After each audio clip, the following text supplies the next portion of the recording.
Hello, everyone.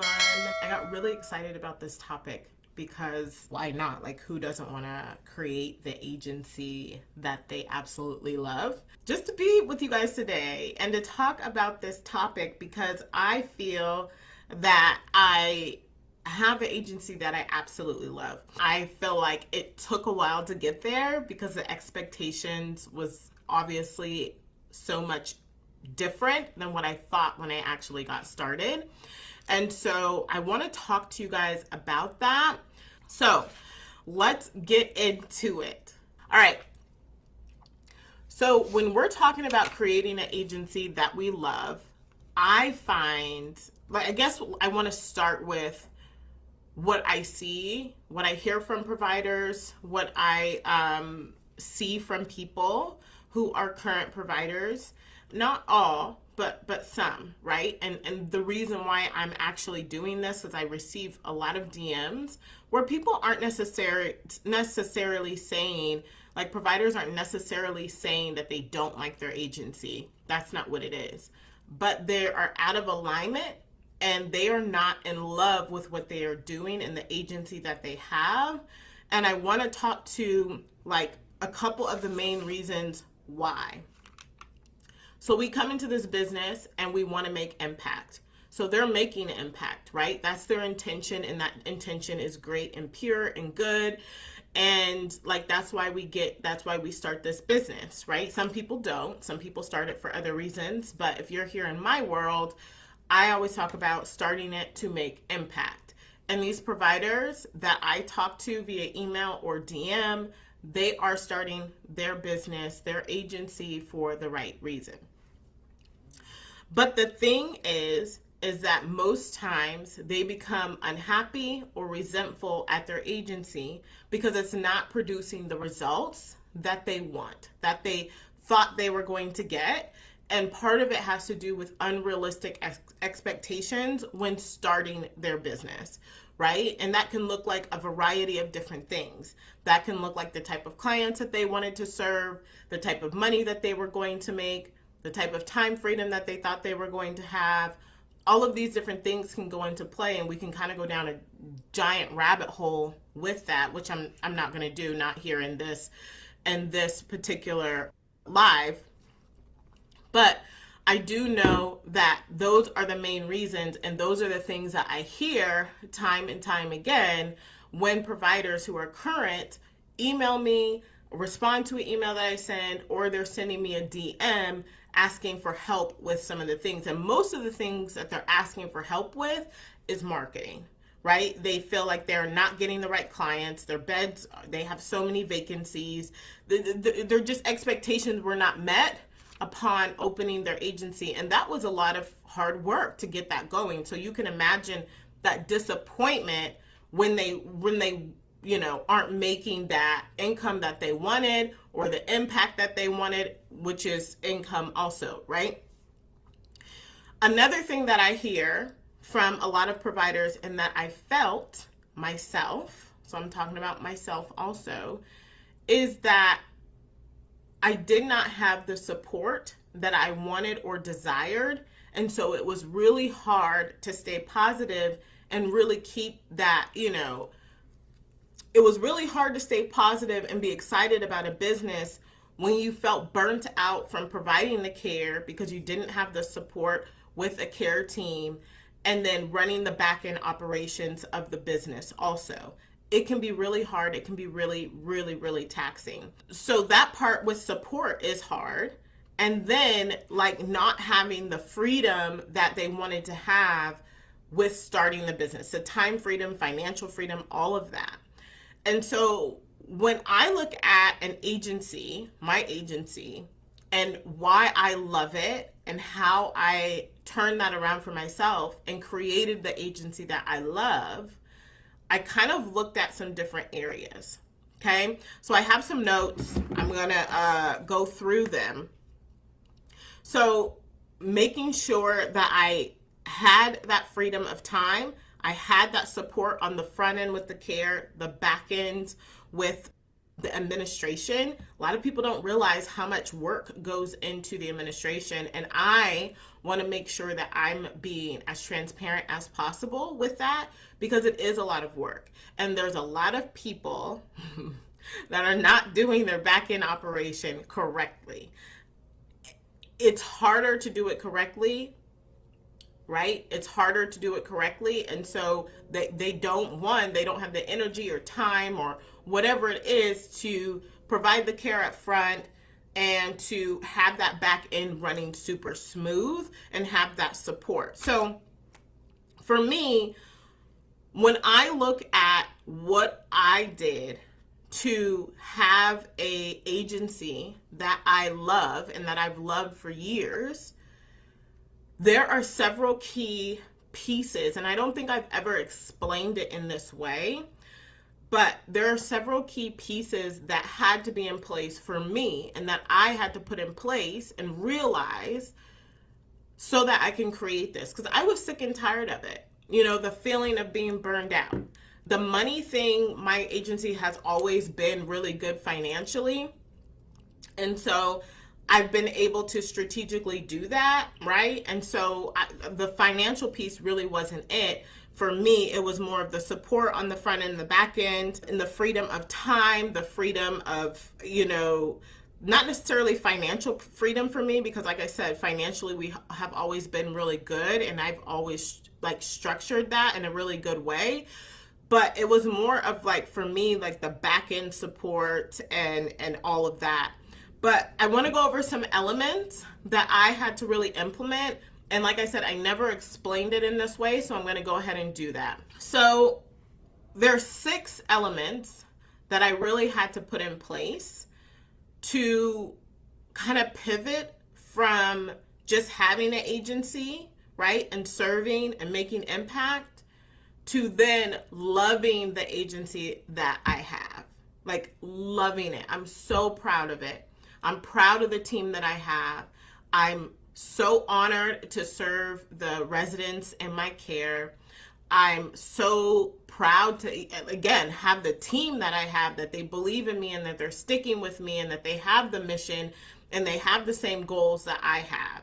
So I'm really, really proud of it. And I love my agency, but that wasn't always the case. And so these things that I'm going to mention are the different elements, and I'm going to get into them really quick, okay?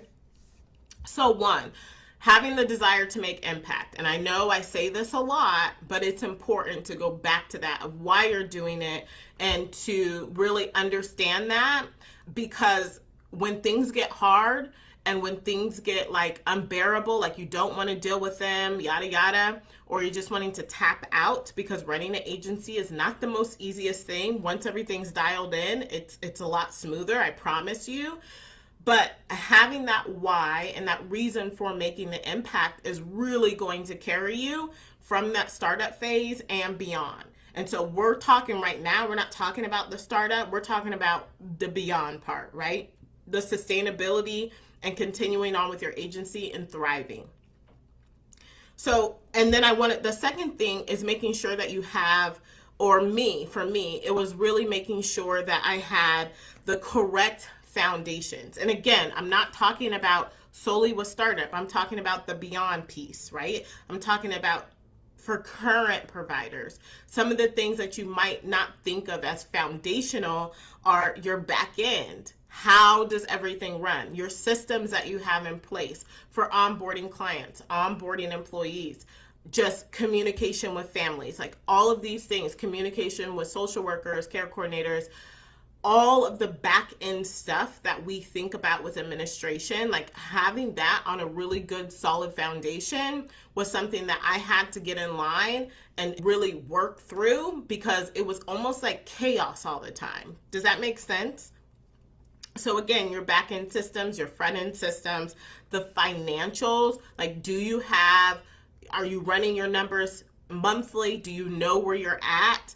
Because part of being a business owner in general is you have to know your numbers, right? And I find a lot of providers are not in the loop with their numbers. Like they don't know their numbers. They don't know like, I guess you could call it like on a P&L, it might show up as like cost of goods, but they don't know all of their expenses and their income and their overhead and their staffing cut. Like, they don't have all that in a picture, and so they really don't know where they're going. So having that foundational setup on the back end, and then with staffing for this business is really hard. It was hard before the pandemic, and it's ultra hard now. And so making sure that we can bring on a team that aligns with our values and mission and all of the above, caring for those employees, treating them right. And that's going to kind of segue into another thing, but just having that foundational systems for your back end,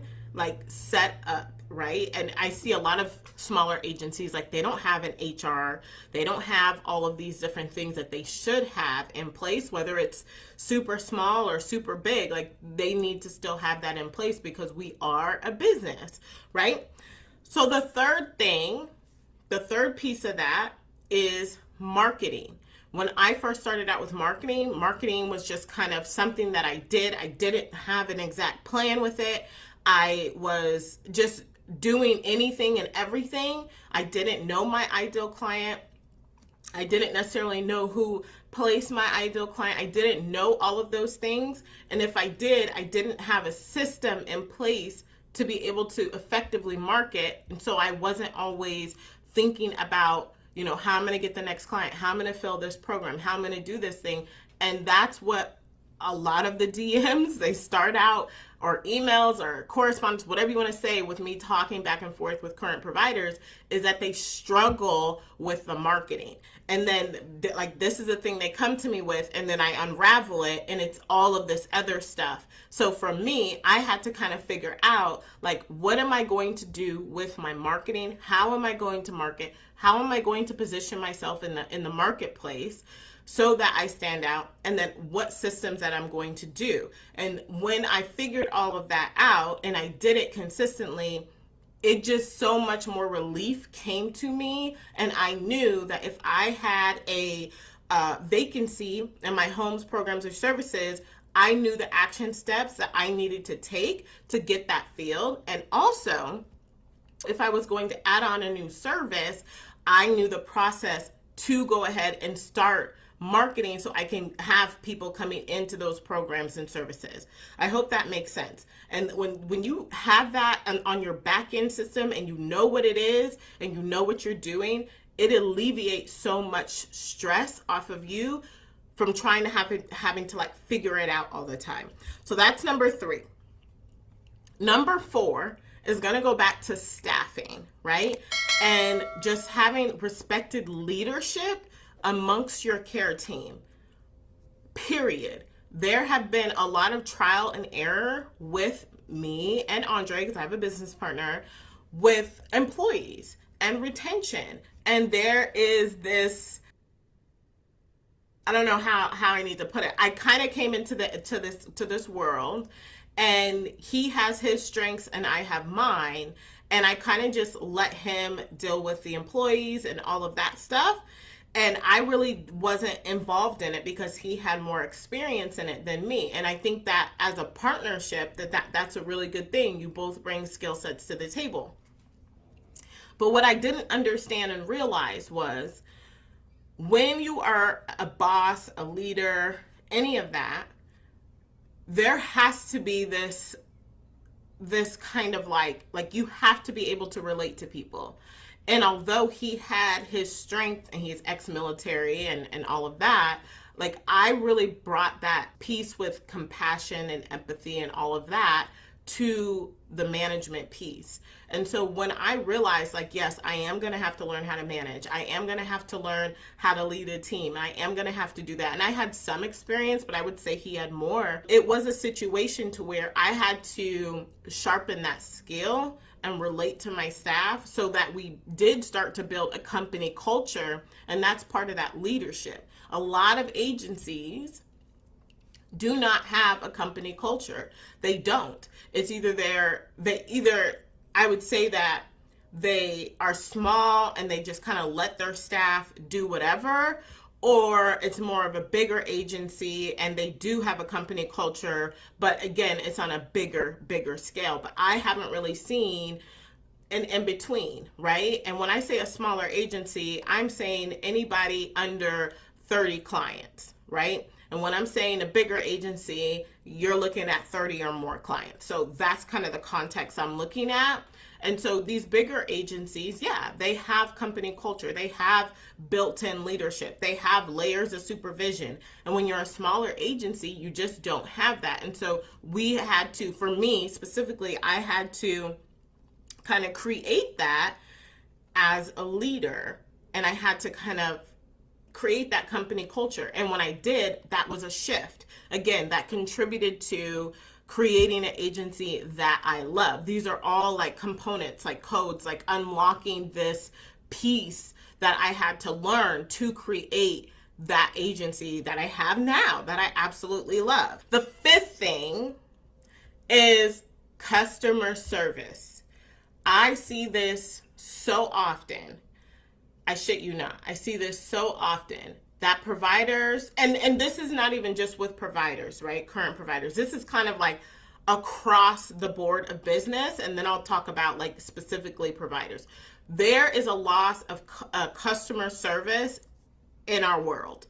For some reason, I think just deterioration over time, like instant access to everything, like customer service has gone out the window. Now, let's speak about specifically to providers. I don't see a lot of customer service at all. Like, there's not a lot. Yeah, like people are worried about their clients' happiness sometimes, but it's more so of how it works for them and what works best for them. And the customer service piece from the client perspective, the family perspective, the guardian perspective, right? And the social worker, case manager perspective is all like out the window. And I don't see these smaller agencies, again, like 30 or under, really catering and providing excellent customer service. And so I believe that I always have, and I didn't really have like an exact system for it or technique, or even was able to verbalize that my customer service, I feel, is amazing. And so when I was able to articulate that and put that out there, and for the people who I work with to actually see it and kind of validate that with the response of, yeah, it is great. You know what I mean? I believe that really helped too, because it funneled back into my leadership. It funneled back into my clientele. And even though we could take an easy way out, we didn't. And that hint comes in as a premier service. My agency is Alaska Premier. We stand by that. We provide great customer service. We provide great care. And like just knowing that in all that we do, that customer service piece was there. Even if there is a like bumpy situation with the client, right? Or with a guardian, they know that you have great customer service. And so that retention is there too. Now, I will say with this, on the other hand, it doesn't necessarily mean that I just, I did bend over backwards, but I guess it was more so like setting boundaries intentionally with my families, but still providing that customer service. So it wasn't until, I don't know, within the last year or so that I would tell my families like, hey, I'm available office hours. You know what I mean? Like setting that boundary, but yet knowing that the customer service that I am providing is premier and that they are happy with it, because you want your residents, your families, the people who work with you and your care team, you want all of them to be happy, right? And I'm not saying there can't be any confrontation or any of that, or, meetings to work through a certain situation, but overall happiness with the service that you're providing, okay? And the last one is the last thing I want to talk about, to helping me and you create an agency that you absolutely love, is a solid mindset and community. This is a really big one because there are so many providers out there that are isolated, that are alone, they don't network. It is really hard to kind of network in this industry. People are kind of like to themselves because they fear, especially being in the same city, is that they fear the competition. And I don't believe in competition. I believe I can stand out on my own. I don't believe anybody else is like me. I don't believe anybody else provides the care like me. That is what I believe. So I'm not worried about competition. And I have referred people to or I've referred potential clients or residents, or however you want to say it, to other agencies, right? Maybe they weren't the right fit for me, or I don't have an opening, and so I will refer them out. But the networking piece is a big, big part of it.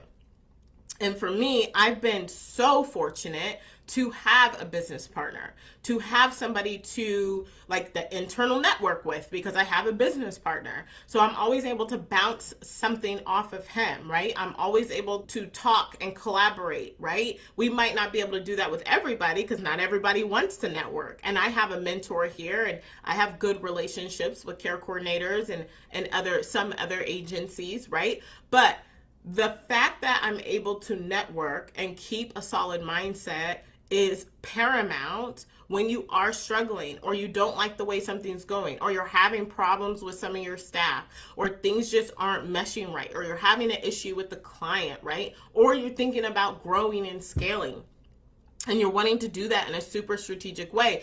And anytime that I'm thinking about growing or scaling, I always start with Andre. I'm like, hey, this is a thought I have.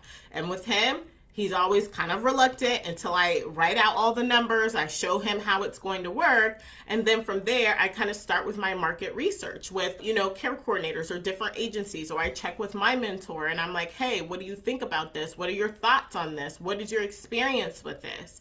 And when you have that, it just makes running your business so much easier, and it just flows, and it really contributes to creating the agency and running the agency that I absolutely love. Okay.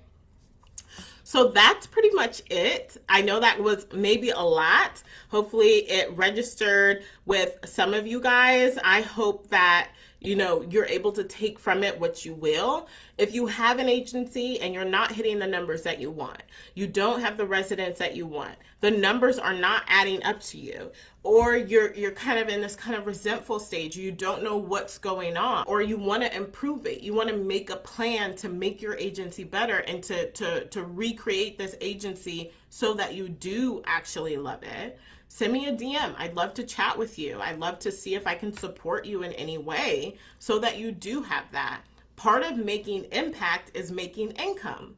And if you are not in a position to where you are making the income that you want and you desire, right? And your agency is not one that you want or desire, then it has to come to realizing you want to make a change and then making that change, or raising your hand and say, hey, I want to have an agency that I love. I want to create this space that I love, not only for me, but for my clients, for my staff, for the families, like all of the above.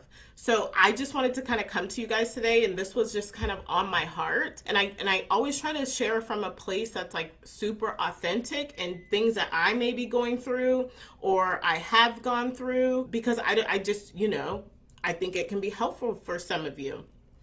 And so again, this is not necessarily, I think this is good for people who are also like in the startup phase to kind of start thinking about these things, because the one thing you do not want, and current providers will probably be able to attest to this, is you do not want to go through all of the work to get started. Shout out to the members in the Startup Provider Program. You don't want to go through all of the work to get started to feel like once you are up and you are running and you can accept clients, that you've created this thing that you don't even love, you don't enjoy any of it, because you don't really know how it should operate and should run. And that's what I'm really, really excited to share with the ladies who are coming up for the provider retreat. I want them to experience the agency that I love, of how I run it, how I operate it. And it's just so important, because I see providers all the time in person or in my DM or responding to my emails, all of the things. And not to say that they're like unhappy, like they hate their agency, but they are wanting more. They are wanting more out of their agency. And it's almost a sense of, I thought it was going to be this way, but it's not. And so I'm extending an invite to you that if you are a current provider and you want support with creating the agency that you love, making the impact and the income, focusing on marketing and systems and all of this stuff in the back end that I mentioned, so that you can create the agency that you love, send me a DM and let's chat about it and let's see where you're at and see if I can, help you with that. Okay? So that's it for now. If you guys have any comments or you guys have any questions on any of this, definitely you can either put it in the chat, you can put it directly in the group, you can send me a DM about any of those things, and then we can have a conversation, or if it's a bigger conversation, we'll bring it to the group and have a conversation about it, okay? All right, y'all. Bye for now.